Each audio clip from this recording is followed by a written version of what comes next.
Welcome, everyone. It's nice to have people here.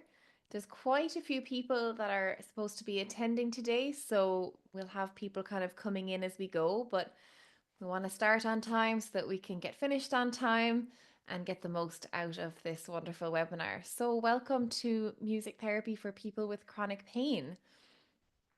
This webinar is hosted by the British Pain Society. And we just have a couple of slides to show you about the British Pain Society. So it's the oldest and largest multidisciplinary professional organisation in the field of pain within the UK, and it aims to promote education, training, research, and development in all fields of pain. Yeah. Coming up soon, actually, they have their annual scientific meeting. So maybe keep that date in your diary if you're interested in going to that. I'm sure it's going to be brilliant. A couple of housekeeping rules just to keep in mind as we go through this evening's webinar. Oh, I just heard a bit of sound there. Okay, we're good again. Please try to keep your questions into the Q&A box in your Zoom control panel. This webinar, just so everybody knows, is being recorded and it will be available in the British Pain Society YouTube channel, and you'll receive a link for this, having registered to come to this evening's webinar. And then please, if you can, to fill in the evaluation form to claim your certificate of attendance, and you'll receive a link for that also. Okay, so let's get started. Music therapy and pain management. My name is Sarah Keating. I'm going to be your moderator for this evening. I'm here to introduce you to our wonderful panelists of speakers, and then I'll be moderating the Q&A afterwards, which, as I said, will keep into the chat box. So our first speaker is Dr. Katie Fitzpatrick. Katie is a senior music therapist and music therapy researcher from the west of Ireland. She completed her PhD research in 2023 at the University of Limerick, exploring the use of music and music therapy for adults living with chronic pain. She continues to work with the music therapy department in UL as a guest lecturer and clinical and research supervisor. She co-chairs the Special Interest Group on Music Therapy and Chronic Pain at the International Association of Music and Medicine, and she currently working as a senior music therapist at the Pain Management Centre in the University of Limerick Hospitals Group, and is the Ireland representative for the European Confederation of Music Therapy. So that's who you're going to hear from first, and we're very happy to have Katie with us. Thanks, Katie. You're also going to hear from Professor Dominic Harman. Dominic is a consultant in anesthesia and pain medicine at the University of Limerick Hospital Group and the University of Limerick, Ireland. He is the lead in pain service in the University of Limerick Hospital Group and trained in anesthesia, pain medicine, psychology, physiology, sports medicine, and many more. He can sing, but he can't play an instrument. He has a varied academic background with research also in music and chronic pain. So very welcome. We're delighted to have Professor Dominic with us this evening. And last but certainly not least, you'll hear from Miss Patricia O'Shea. Patricia is a retired primary school teacher, physical education teacher living in Killarney in County Kerry in Ireland. She has a Bachelor of Science in Health and Fitness and is currently undertaking a micro-credential in Human Anatomy and Physiology at the University of Galway.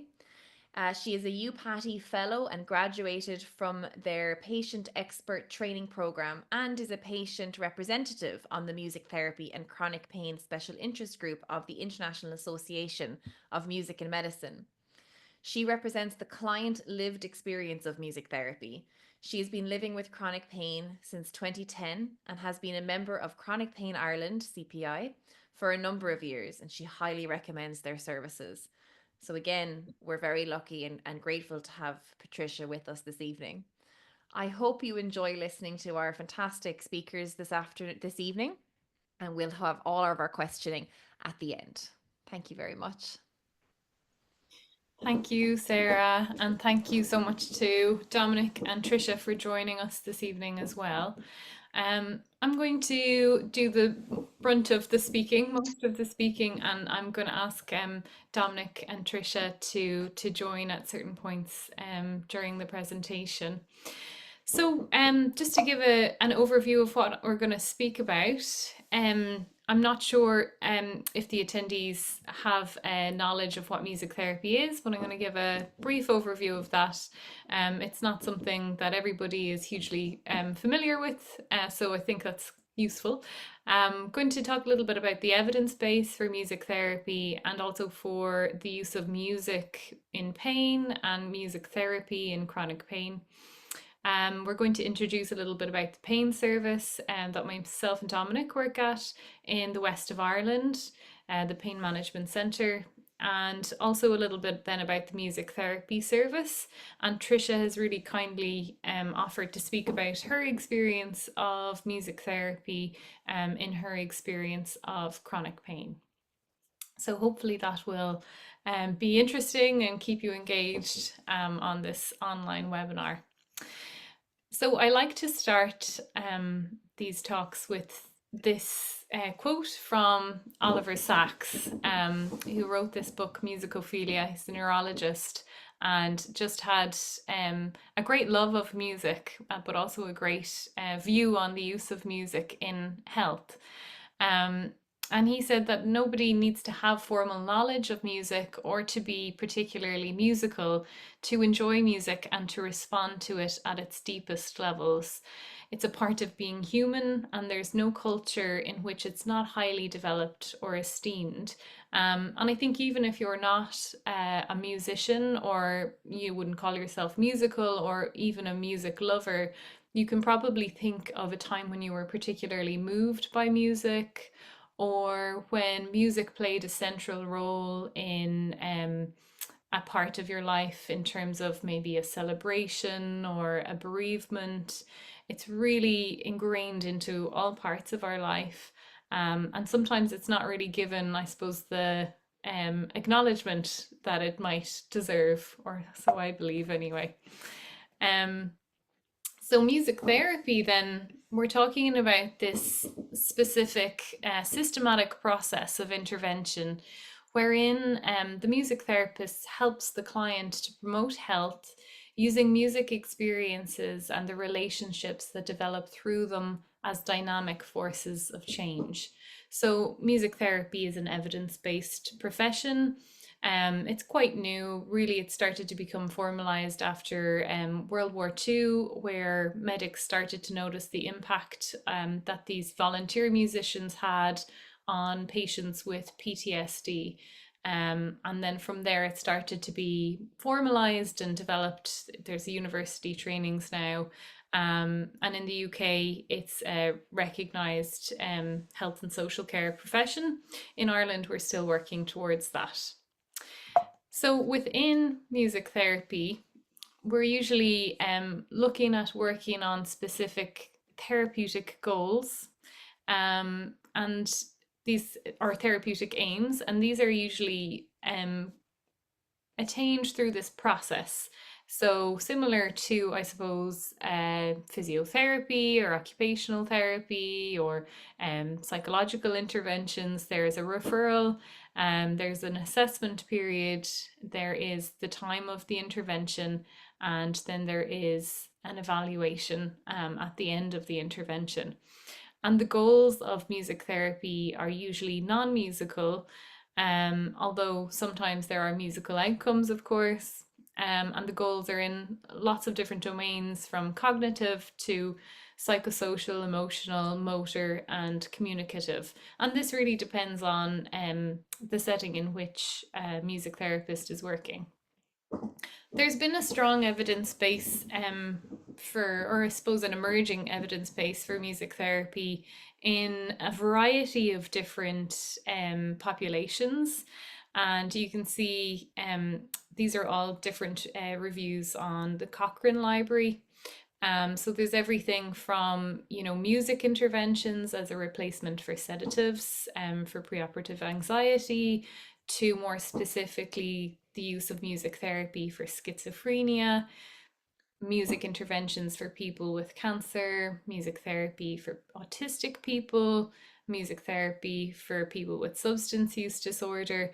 So there's a lot of this kind of emerging evidence, and you'll notice that within that, sometimes there is systematic reviews that specifically look at music therapy, and sometimes they're looking at this broader idea of music interventions.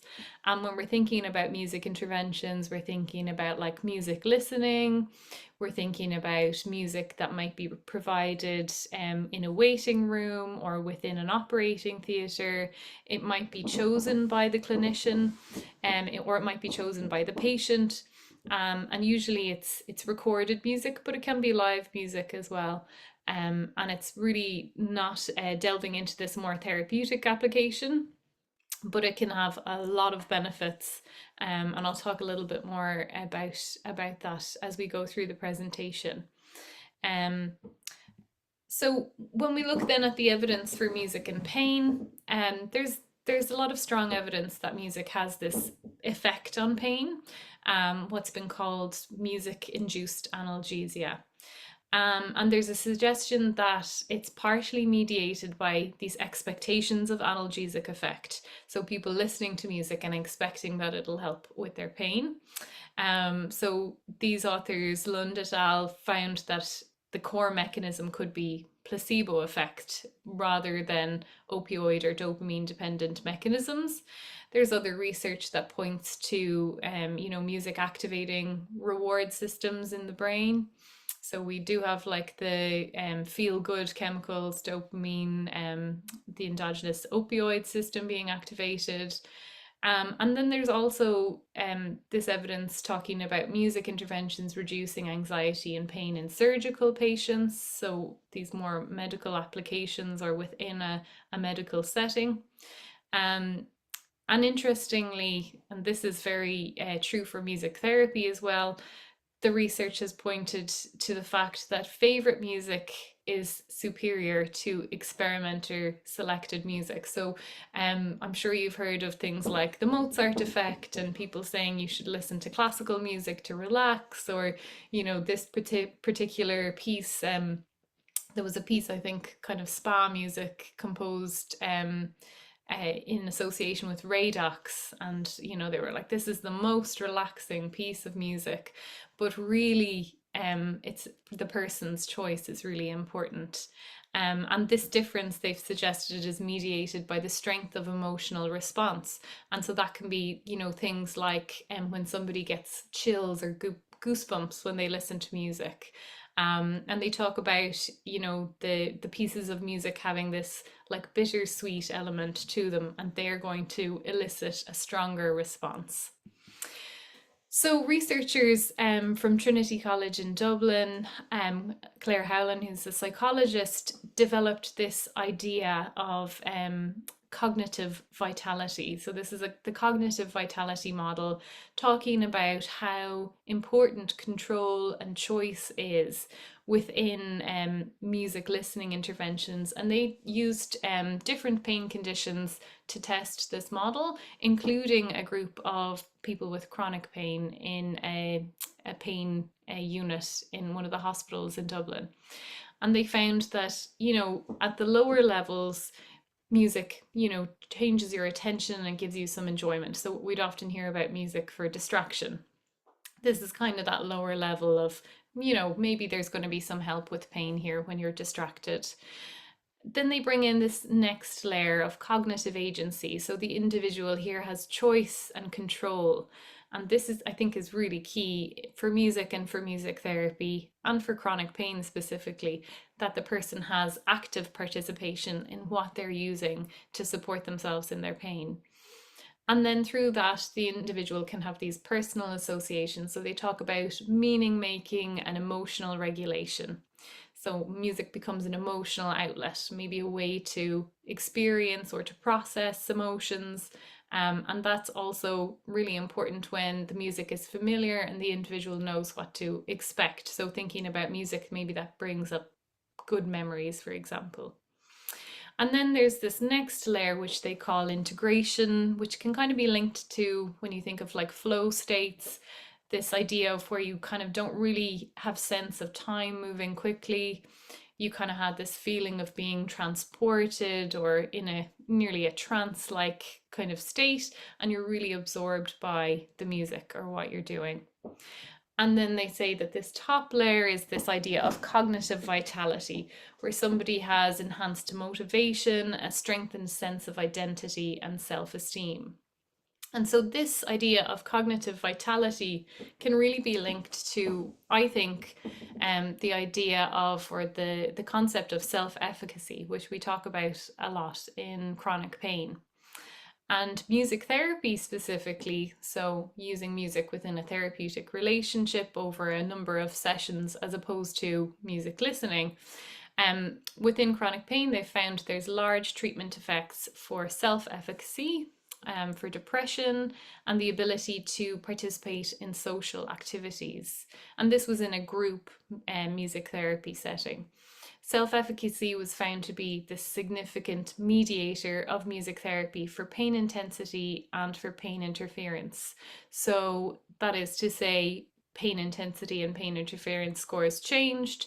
And the reason for this was because it was mediated through this idea of self efficacy, which is basically kind of similar to that idea of like cognitive vitality, that the person feels that they have some control or some ways of managing pain, that they can kind of, even though the pain is maybe still there, that they have some agency in how they manage that.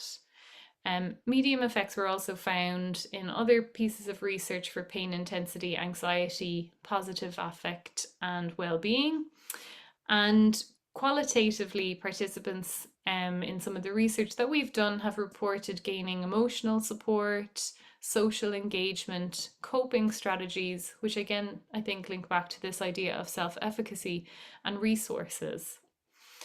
And within patient preferred live music, we found there were lowered levels of stress, nervousness, agitation, and pain when there was live music provided by a music therapist, a student music therapist, as opposed to recorded music.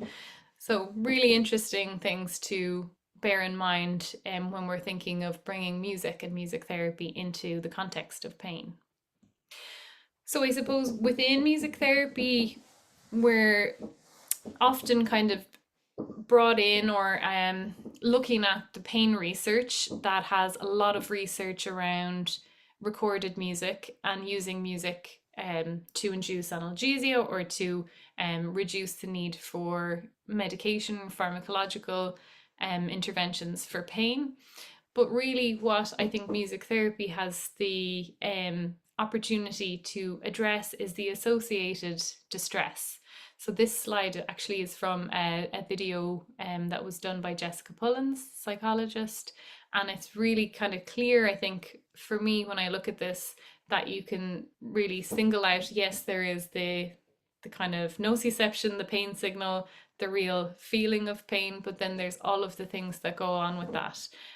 So what's going on psychologically, emotionally, cognitively for the person when they're feeling pain.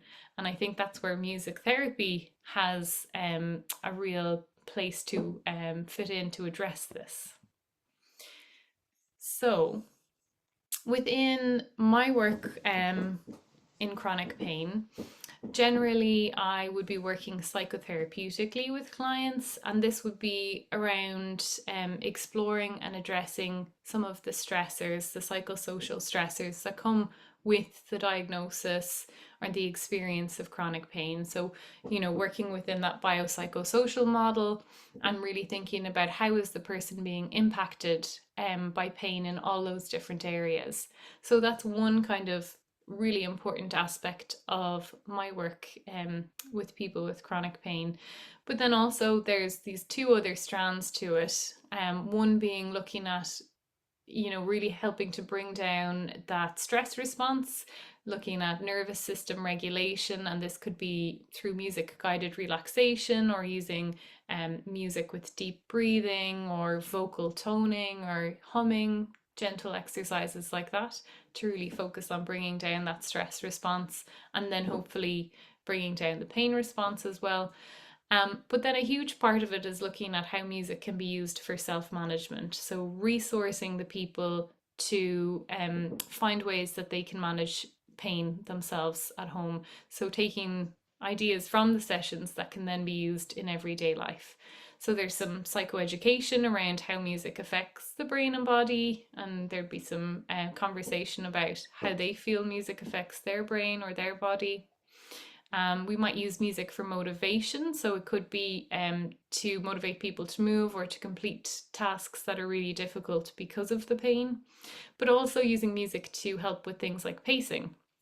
So, for example, if there is a difficult task that needs to be done, thinking something around the house, that maybe instead of like setting a timer or trying to make sure that you stop before the pain gets too much, that you put on a song that you know is going to be just the right amount of time, that you'll enjoy doing the task, and then that you can stop and take a break and pace yourself before you continue on.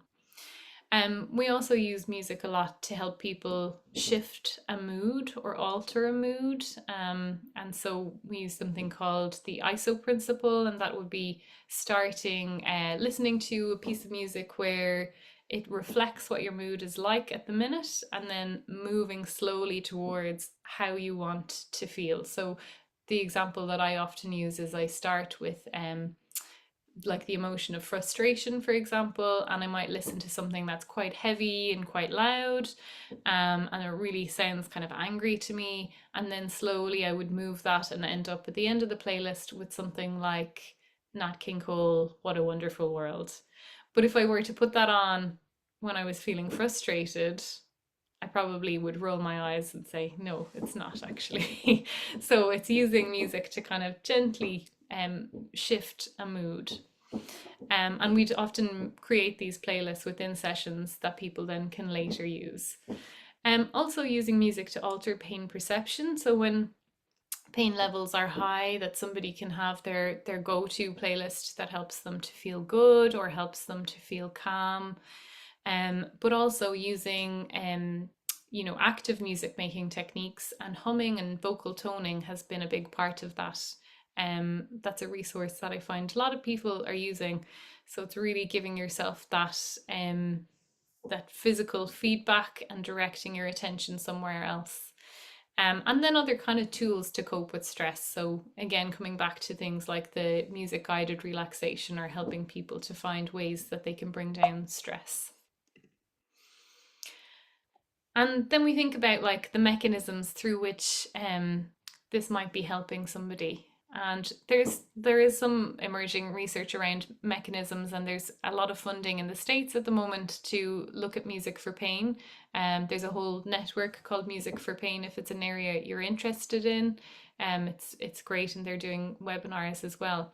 But within music therapy, these are kind of the things that stand out to me. So a lot of people would talk about, the social support, and that's even in a one-to-one session, that they might be getting support from the music therapist, but also in group settings. And there's a lot of peer support within that, and people realizing that I'm not alone in this experience of chronic or persistent pain, and that there's a universality, I suppose, to pain as well. It's also helping people become actively participating in something a little bit different, something a little bit new to them a lot of the time, and that can really tap into that idea of neuroplasticity, and hopefully bringing new experiences and new connections within the brain, which may then help to moderate that kind of central sensitization, perhaps, and helping people to establish this really positive mind-body connection through things like moving their body and playing instruments or dancing or singing, and really kind of enjoying that use of their body, I suppose, when before maybe that had been kind of cut off as something that was quite negative. And I've touched on some of those other points already. So some of the tools or the techniques that we'd use in music therapy are mentioned here, and just split up into these four different categories.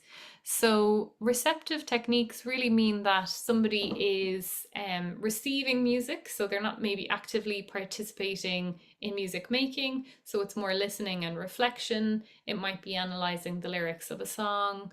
It might be using music to review a story or what's gone on in their life. And sometimes people will um, choose a song for, for when before they had pain, when it started, and after. And we might look at the progression of that music and process some of that. Or it could be music listening for relaxation. Then the more compositional methods involve things like songwriting, which I have an example from Trisha of in a little while. Song transformation, so that's basically taking the words or the music from a song that already exists and rewriting it, or instrumental composition. And I've had people as well who maybe don't sing but like to write poetry and will set that to music. So that's another way of doing it. Improvisation is a large part of all music therapists' work, and that's really just creating music in the moment on the spot, oftentimes to somebody who might be hearing it on the corridor. It might sound quite atonal or not very melodic. Sometimes it can be, of course, but it's really allowing somebody to express whatever they want to through the instruments, and instruments that maybe they haven't played before, don't have the knowledge of how to play it properly. So it's really about getting into that real expressive place.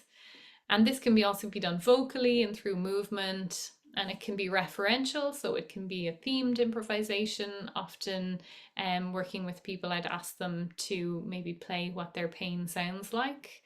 Or it could be non-referential, where we just play and see what comes up. And there's usually, especially in the context of chronic pain, there's usually some verbal processing of this afterwards. And recreative is just taking songs or pieces that already exist and playing them, singing them, moving to them. So I'm going to let Professor Harmon speak a little bit now about music therapy and the Pain Management Centre. And I have some just some background information of the Pain Management Centre and some photos. So Professor Harmon, I'll hand over to you.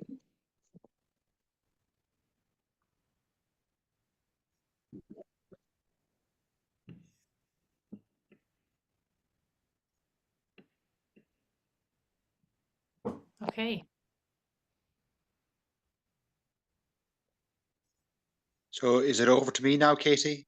Over to you, yeah. All right, thanks very much, Katie. And she's given an excellent background there in terms of music therapy and its benefits and roles. I suppose I'll tell you from the perspective as a doctor, as a pain specialist, and I've been working in terms of chronic pain for a number of years, and also I'm very much very much academic as well, and I've been working obviously with music therapy. I'll tell you several different aspects, like let's say even environment perspective. So even in the waiting room, and we've had many different things from either playing recorded music or next minute live music, and that would go from either next we come across medical students or doctors who are musicians, and next they would play music in this waiting room environment. Now, sometimes even you find in the modern world, my patients are so much like on their telephones rather than looking around them, and actually creating a nice environment for the patients is very good. You create relaxation, you create enjoyment, you help therapeutic alliance. So yes, we've done studies in that regard, let's say waiting room. I haven't done it so much in terms of within the consultation room. So maybe we move on then. Say you talk about, let's say, prescribes, and we've had different experiences. Again, live music, recorded music with music therapists, with the patients playing music. Excellent in terms of the environment, excellent in terms of therapeutic alliance, excellent in terms of, for example, even improving trust. And now even another part of that would actually be I myself singing for patients. And again, it has a great impact with them. You'd be clever about it a little bit, like you think of locations. So in terms of Ireland, I can think of different locations like counties. And so next minute you'll be aware of songs from different counties. You'll be prepared and you'll be able to sing them. Fantastic impact on the patient. Now you also can be kind of, you think from an individual perspective. So like even with a playlists, like relevant to what playlists relevant to pain, playlists, for example, like resilience, playlists about hope, playlists about forgiveness, right? So you have all of those things. And again, you can develop, again, relaxation, laughter, fun, therapeutic alliance. And you can use it as well, even individually with patients. The patient is very upset, and next minute hears a type of song that can see that you're actually telling them a message. And it would even go to, for example, to go beyond the procedures, we even do telephone consults. And for next minute, I'd actually sing a song to the patient. They'd be amazed that here's a doctor singing a song to them.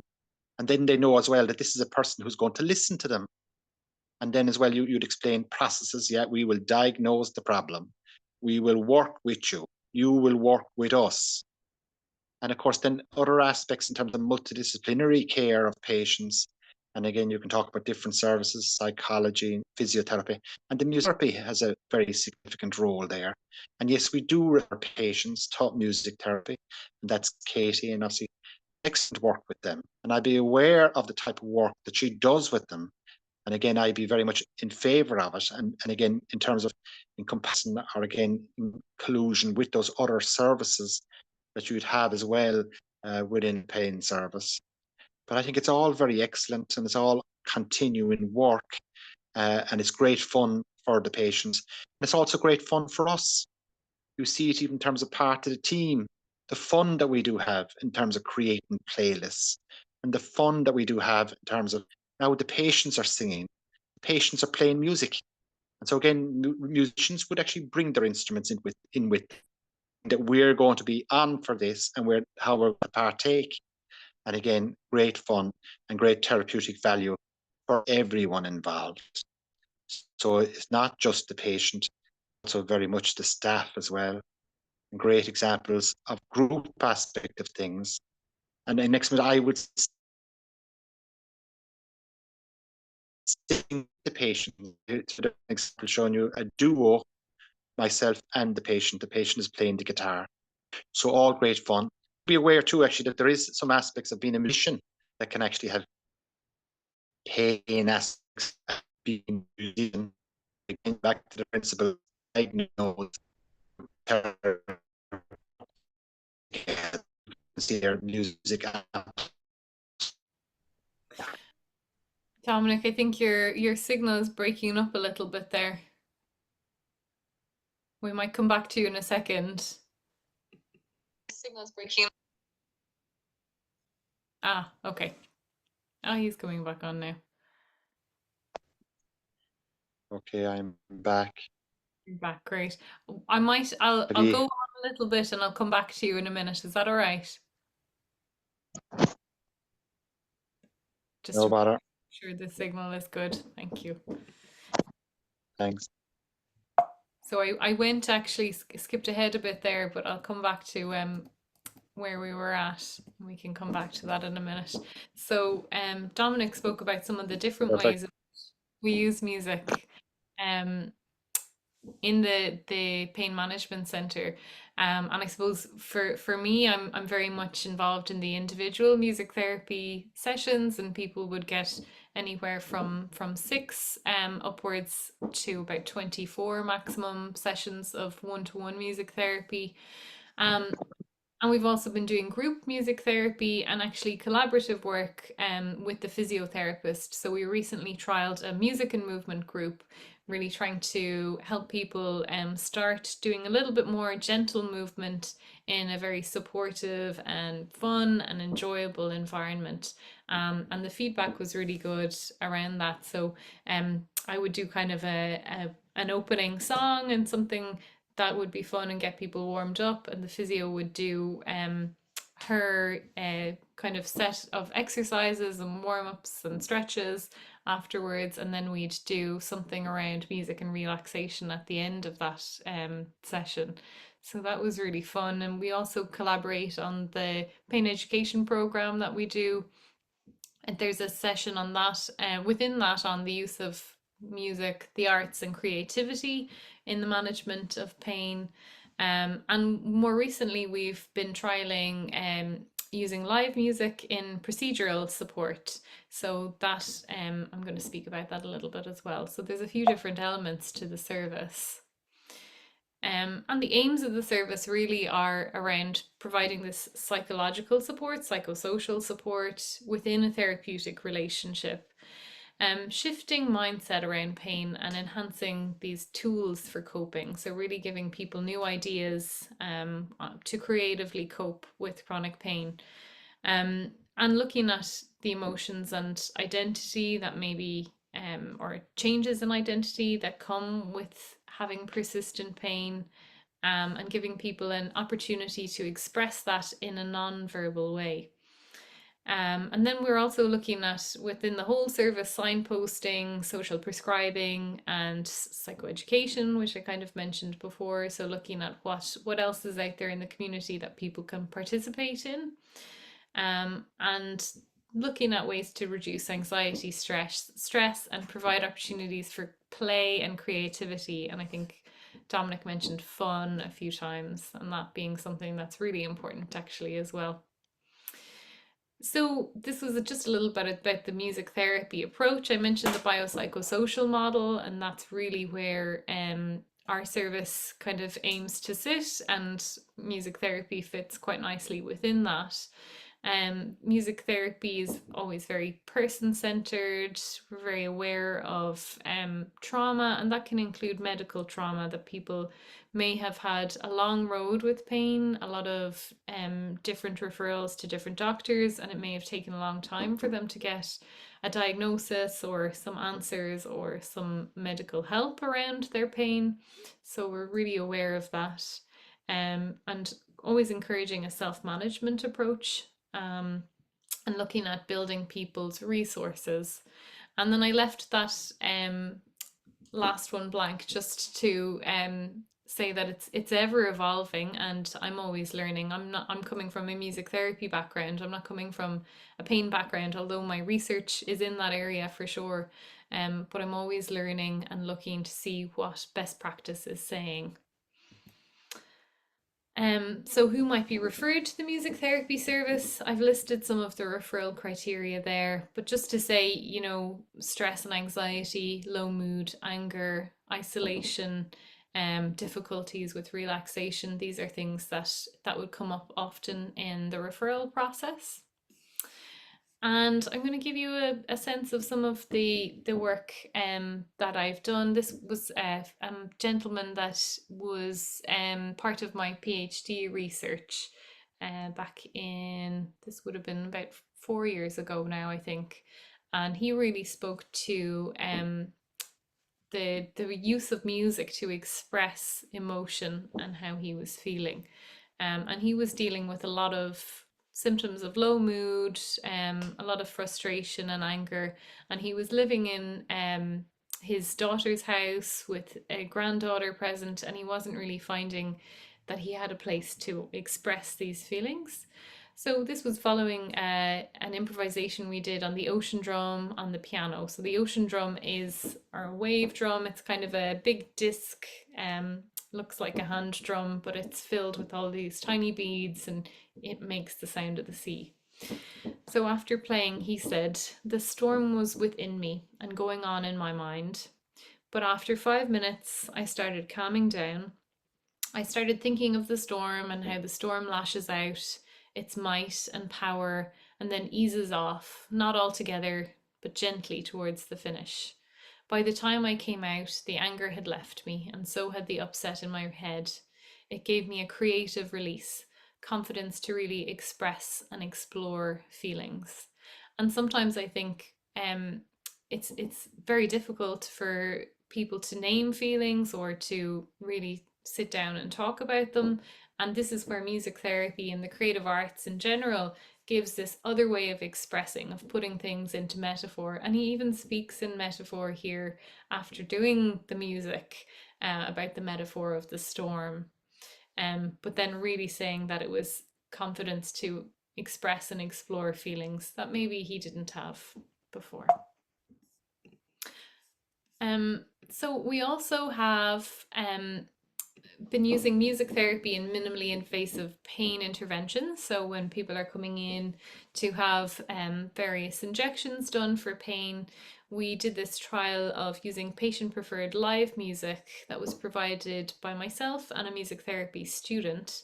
And we did a control, and the music therapy group, as opposed to the control group who didn't receive any music, noted things like improved relaxation, distraction, altered time perception, so that idea of flow again, higher levels of comfort, lower levels of pain and anxiety.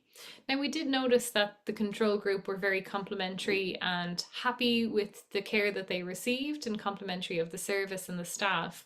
So I think really where the place that music therapy would be beneficial is where somebody is coming in with a lot of anxiety and who maybe is new to the service, and is quite worried about having this first intervention or injection into quite an already painful area. That music could kind of help, or music therapy could kind of help with that, give them some control of the environment. And so this was the slide that I showed you when Professor Harmon was speaking. This was a gentleman that brings his guitar in, I think, with him to when he comes in to get his intervention done, and he'll often play a song. And he's not the only one. I think, Prof. Harmon, you've encouraged lots of patients to bring in instruments. And within that study, so patients said that they felt listened to and that they had some control over the medical environment. And this really echoes what Dominic was saying. Even the doctors, I think it made them more relaxed. Not that they were all stressed or anything like that, but they were talking about it, talking about the music, listening to it in the background. Yeah, I think it did help everyone. So I'm going to hand over to Trisha, who can speak a little bit about her first-hand experience of music therapy and how she used it for chronic pain.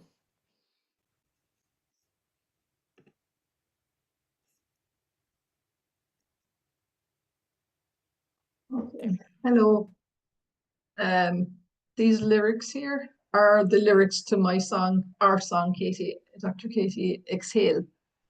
So it kind of takes me through the first 10 years of chronic pain that I've experienced. And I felt that the music, the songwriting to me was a complete revelation in that I'm able to express and paint a picture in a person's mind who doesn't experience this invisible illness and condition that I have, what it actually feels like to have chronic pain on a daily basis. I found that through music therapy that it has given me a new life, because I've been involved with Katie now and Hilary for the past 5 years. And I've been advocating for music therapy and chronic pain, and I know the benefits of it. I'm living the benefits of it. So I feel like it also helped me to realize that the journey I've come through, how resilient I actually am, which I wasn't really completely aware of before. These pictures here, I'll just read from my write-up on this now. This is fantastic. This is like a visual mapping of my journey, if you will. I'll just explain now as I'm going through it here. The instruments here on the left-hand side, as people are looking at this, Katie, are with the yellow material there. Is everyone seeing that on the left-hand side? Yeah, so I'll just read exactly what I'm showing here. Unfortunately, listening to it does not do it justice, but if you are sorry, me reading this doesn't do it justice. If you were able to listen to the different tones in the instruments, it would become much clearer, but I'll just read a little here. The tone of the instruments is reflect how I was feeling at any given time.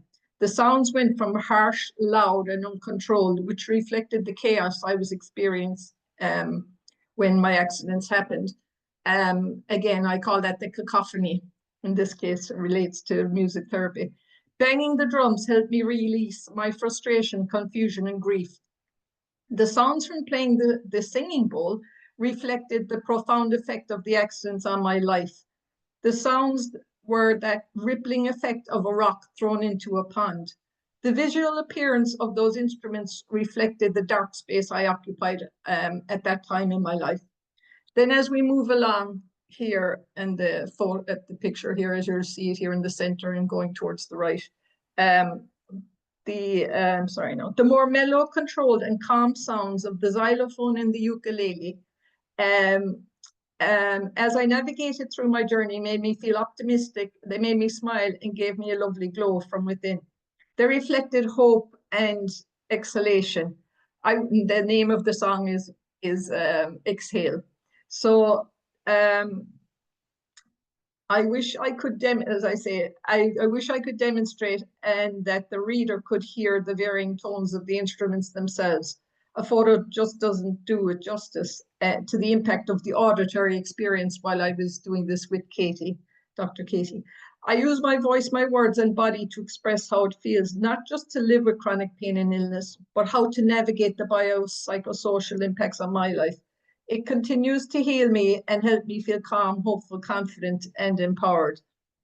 So that's just a little bit there on the power, just the power of music therapy, and in my particular situation.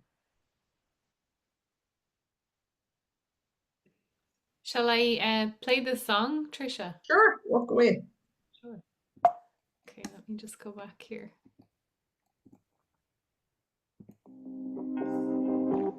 Sometimes life uses our deepest pain to reveal our greatest calling. Struggles have been real, roller coasters many. Believe, breathe, exhale. These too shall pass.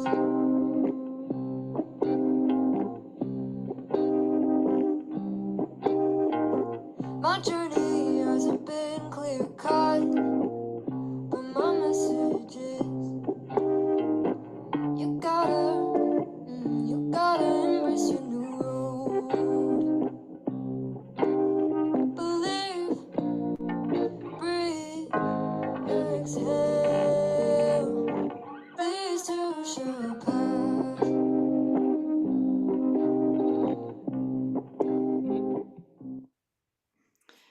So, Trisha, do you want to say a little bit about who was singing on the recording? So Katie and I inspired my niece who lives in Chicago to do a project in high school on music therapy and chronic pain, because for her little life, she's only 17 now. So since she was 3, since she's actually been aware that I'm here, up until, recently, I have been in pain, and I mean, obviously I'm still in pain, but it's the most of her life.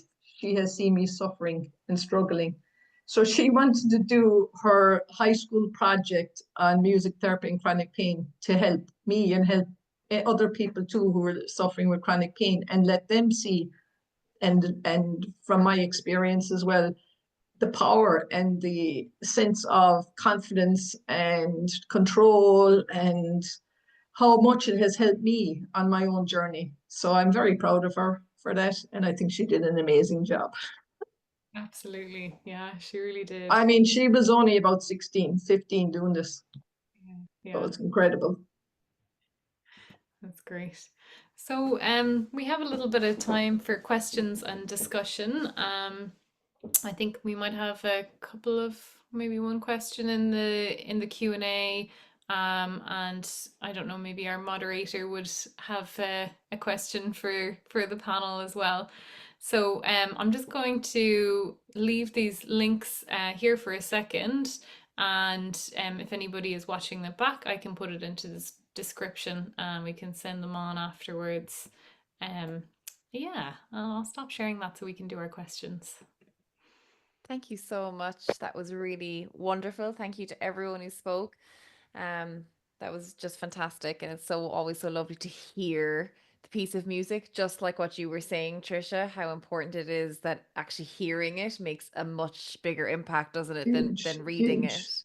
Yes, Yeah. and I mean, you can tell that I'm not short of a word, but I've also found that I would believe that for people who don't find it easy to express themselves, and particularly their emotions when they're going through this. I really believe this is the vehicle. This is the vehicle for them, through the art, through the songs, through the poetry, the dancing. It's just endless. There are just so many things you can use and so many tools you learn from the experience of being in the music therapy classes as well, which I use all the time. That's fantastic. Thank you. So there is a question in the Q&A box, but I have one quick one just before we get to that one. I hope you don't mind, Celia. As a music therapist myself, I know that this question comes up quite a lot. And I know it comes up for you quite a lot, Katie, as well. But is there a particular song or a particular type of music that works best when dealing with chronic pain? Does anyone else want to chime in, or will I go for it?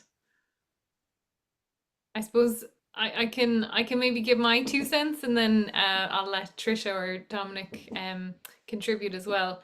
I think this probably came across in some of the earlier slides.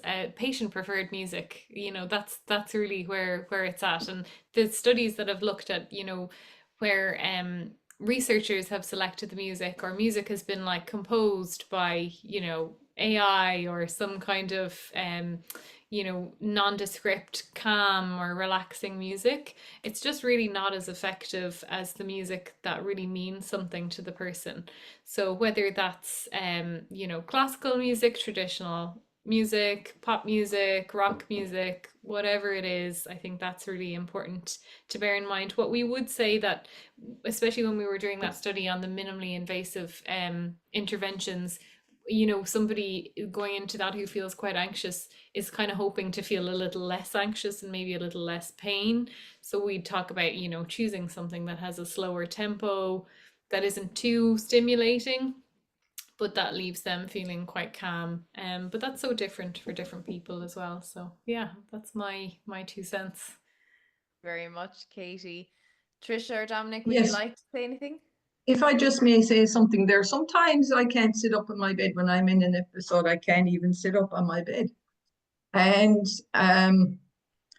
I find that Alanis Morissette, she's a Canadian musician, but Alanis Morissette has some great songs that when you can't move a muscle and you're stuck in the bed because you can't do anything, I find that her music really, in that situation, helps me release the frustration I'm in at the precise time. And also, it's the big reminder that, yeah, you're living with chronic pain on a daily basis. I mean, a lot of the time, thanks be to God, it's under control, but sometimes I have these episodes and they can be really bad. I'll end up in hospital. But the point I'm making is that with Alana, in my position, in my situation, for me, I just find it so fantastic that I can roar when she's like, it's just release. It's complete release, that kind of music for me at that time. Then if I'm in good Nick, and I'm just in bed at night or something, I find, of course, classical music is amazing to help you just relax the body and the muscles and everything. And I find extremely helpful. And I also found that the group music therapy sessions, I also did those. The group music therapy sessions, they were great fun. And it also, because there's a huge isolation and loneliness that comes with living with chronic pain. And sometimes I just, sorry, no, because it's just, you're kind of living it again when you're talking about it sometimes. But I found that the music therapy group sessions, it was very social. It was a great social and great fun. And also the music with Katie is just fascinating too, when I do music therapy with her when I was in the classes. But with the group there, it was just very lovely that you're also with people of like mind, people who've been through similar and are continue to go through similar experiences. And it lightens your day. And even when I was doing them, I was able to do a little bit of an upper body workout, which was fantastic to the songs in that. And it was a collaborative thing with all these other people, and it was just wonderful. That's me, anyway. brilliant. That's Thank all you I can so say. much, Trisha. Yeah. That's wonderful. Yeah. Okay, we have a couple of really lovely questions coming in, and I just don't want to keep skipping past Celia's, even though I think Celia's would be a lovely one to finish on, but I want to get to it, make sure we get to it. So Celia has actually said, it would be great if Professor Harmon would sing for us, please. Oh, very good. That'll be no bother. But as we gather in the chapel here in old Kilmainham jail, I think about these past few weeks. Oh, will they say we failed? From our school days they have told us we must yearn for liberty. Yet all I want in this dark place is to have you here with me. Very good. But it's very personal, and it's with the patients. So again, it's the Fantastic. patients who'd come in and ask me to sing specific songs, but the impact on them, and then the fun that they have doing it with you. And then the other patients are coming in and they are singing or they are playing the music, and the fun and the connection. Thank you so much, Dominic. That was just No bother. wonderful. And I haven't heard you sing before, so that was lovely for me to hear you sing. There's something so personal about the voice as well, that Yeah. when you connect with someone with singing particularly, it can be very vulnerable, but it can be very powerful to connect that way. So thank you so much. And what a beautiful song. Love that song. No bother.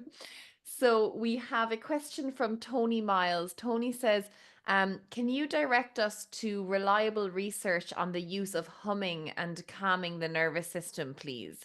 Is it dependent on what the human feels to be best, or is there a particular pitch? I'm thinking of the work on vibration. Yeah, I can find a few references and I can type the answer in there to share with you, Tony. I suppose there's been a couple of trials within chronic pain looking at vocal music therapy, group vocal music therapy. Some of the work done by Yoka Bratt in the States. She's a music therapist and she's part of that Music for Pain network. If you're interested in that. And I suppose it's really about doing what feels good for the person. Within music therapy, we're not really looking at the work on vibration that maybe they'd be looking at a little bit more in like the likes of sound therapy or sound healing. That's kind of where they're looking at like using singing bowls and gongs, and they use the voice within that too.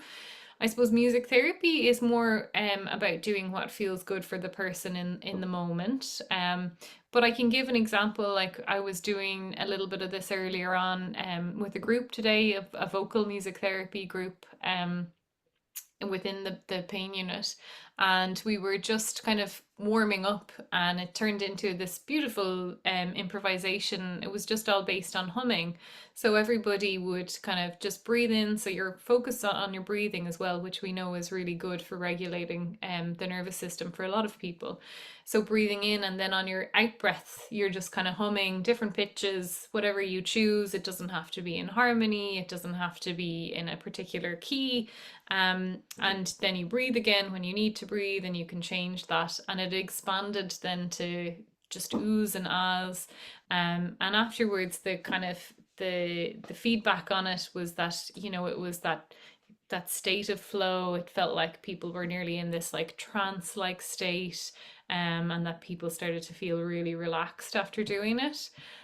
So I'll find you some of the references on it. That's just kind of my experience of it, and the ones that come to mind. I know there's more specifically on vocal toning and the use of the voice. Diana Austin is a music therapist who does a lot on vocal psychotherapy as well, if that's an area you're interested in. But as we continue on, I can pop some into the chat or into the answer for that question as well. Brilliant. Thank you very much, Katie. I just see there that there is a hand up in the chat.